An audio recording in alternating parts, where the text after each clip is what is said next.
Your Excellency, this is your first visit to Bhutan. What brings you here? Well, first of all, I'm ambassador in India, so I'm not only looking for India, also I'm looking what's happening in Bhutan. So I had to come here anyway, but I wanted to come here since decades. It was on my bucket list since, let's say, 30 years or so. I wanted to see what's happening in this country, and this is such a beautiful country. So that led me here, and also to see how we can even get closer to Bhutan, formalize our relationship into diplomatic relations. So we will have very soon good news on that. This being your first official trip to Bhutan, what are your priorities for Bhutan?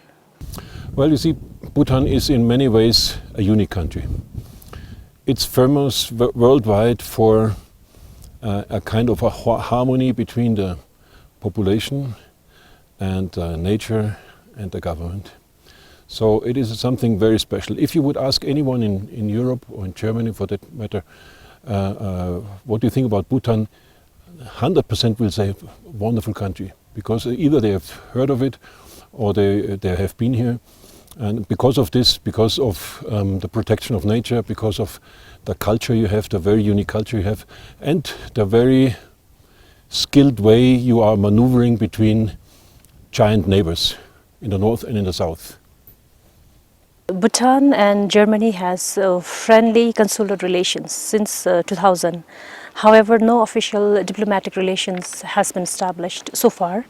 So what are future possibilities for nurturing this relation between the two? Since 2000, we opened the consular channel, which means you have a honorary consul in Germany, and we will very soon have one here in Bhutan. But even before that, decades before, we have had very close relationship. We have had NGOs working here. They're setting up solidarity organizations in Germany, helping here in Punakha, for example, in the hospitals, but also in the central library, many things. And we have, of course, since quite some time, a number of tourists who come here. 3,000 a year, I guess, is the highest number of tourists from Europe. And those tourists are also here for not a mass tourism, but for this kind of tourism, cultural heritage tourism. Some do some hiking, but all of them understand totally that you have to take care of the national heritage, the culture and the nature. So these are the tourists we send over to your country, and I think they contribute a lot to a soft development of a country. And through its contributions to international organizations, Germany has supported Bhutan over the years on multilateral programs, cultural preservation projects, and also media. Your comments on this? Well, first, in the United Nations, we are already working very closely with Bhutan.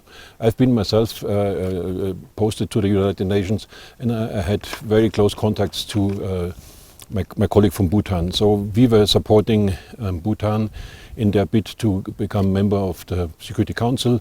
So was vice versa, Bhutan supporting Germany doing this.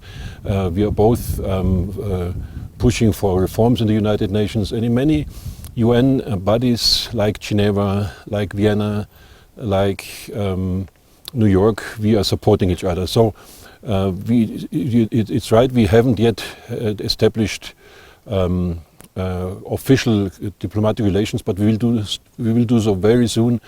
I just came from the Foreign Minister, and so we had very, very good talks. So very soon we will, I guess, announce something there, but I want to leave this up to the Bhutanian side, and then very soon we will do that. Now, of course, we have, as I said, had these relationships already since 20, 30 years in different sectors. As I said, cultural, social, humanitarian, and environmental protection. That's something very important. And I think in these areas we can do even more, all under the circumstances that we respect the way of development your government and your king has chosen, which is a very wise one, not only for the happiness of the country, but also for the good of the country. And since March 2019, there has been support for a joint project of the Bhutan German Himalaya Society. and the National Library of Bhutan to preserve traditional Bhutanese manuscript. If you could share more. Yes, we will do this. We continue to support this, and very soon, I guess we have already some concrete results on that. There are already some people working on that, because it's a very famous library, which contains also the biggest book in the world, on the planet. And we have lots of German researchers, or quite a number, who are interested in that. And I think as we speak, they're already working on that. And this will be one part of the widened cooperation between the two countries. And now with your first visit, will there be more supports like this for Bhutan? Well, it was my first visit. If you ask me, I could come here every 2-3 weeks. It's a wonderful country. My first impression after 24 hours now is it's a wonderful country. So if I can, I would come here every 2 weeks. I can't do that, but I will come as often as possible. So when we open up the diplomatic relationship, I think there we will have a boost of the bilateral relations, and there we will have much more on the agenda than it is now already. When I was assigned to interview you, Your Excellency, I did some research on internet and YouTube, and I found out that you have a music band that's very unconventional for an ambassador. So tell us briefly about you and your hobbies and your love for music. It's not a hobby. I'm a musician, full stop. But I'm also a lawyer and a diplomat. I earn my money through my diplomatic work, but from the heart, I'm a musician. Once you're a musician, you're always an artist. So that's why I got a longer hairdo than others, I guess. That's why I have several bands. That's why I have several CDs on the market.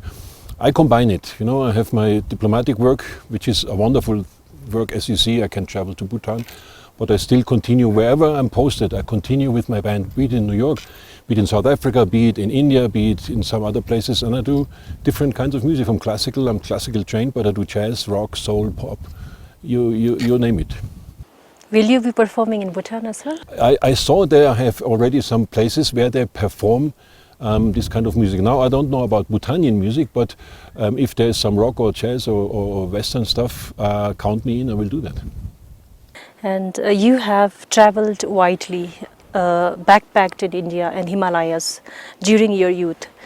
So what fascinated you as a traveler? Back in the 70s, many of us in the Western youth, we were looking for some spirituality, for some mystic revelations. And this came not from the West or the North or South, but it came from the East. So many of us wanted to travel to the East to see where Buddha came from, where the Hindus came from, where many wisdoms of this world came from. So I traveled for 4 years at that time, and I spent quite some time in India. At that time I couldn't go to Bhutan, of course, because it was still locked. And maybe good so, because otherwise you see what developments a tourism which is not controlled can bring, if you look to Nepal and other places. So I think it's wise that you have a kind of a careful handling of this.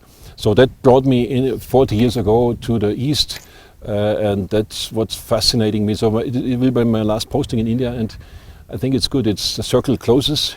That's how I started my travels, and this is how I will spend the last 3 years of my active diplomatic job. Now, as you visit Bhutan first time, what are your first impressions of the country, culture and people here? Wonderful. I don't have words for it. We would need an hour of interview, 24 hours, but it gives you an impression already that this country is totally different. You come here, you see it's not loud, it's not noisy. Look at the air quality. We just checked it on our app. It's a wonderful air quality. You have clean roads, clean streets, the traffic is respecting rules, and all the buildings, I've seen many new buildings there, and they all follow a certain structure of culture.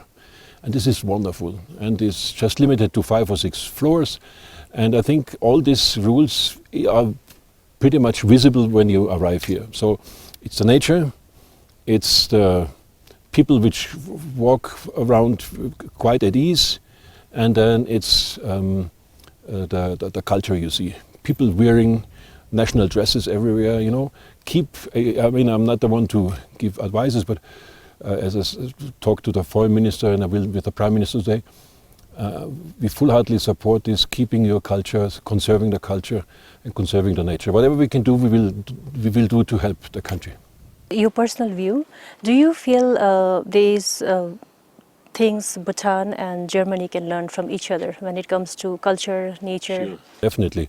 When each country and people have different histories, different culture, environments, so definitely we can learn from here. I can learn from here like 10 things, like being at peace with nature, at harmony with nature, forgetting my stressful life which I have in Germany, and we can offer you some philosophers there and some technical engineering and other things. So I think as Foreign Minister and yesterday's discussion have shown, between Bhutan and Germany there's a special link.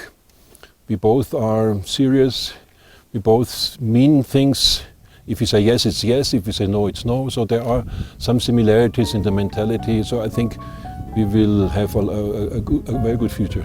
Thank you very much for sharing your thoughts and for your time with us. Thank you very much, good to be on your program. And we hope you have a wonderful stay here, and we hope this would be one of your many visits to Bhutan. It will be. Thank you so much for being here.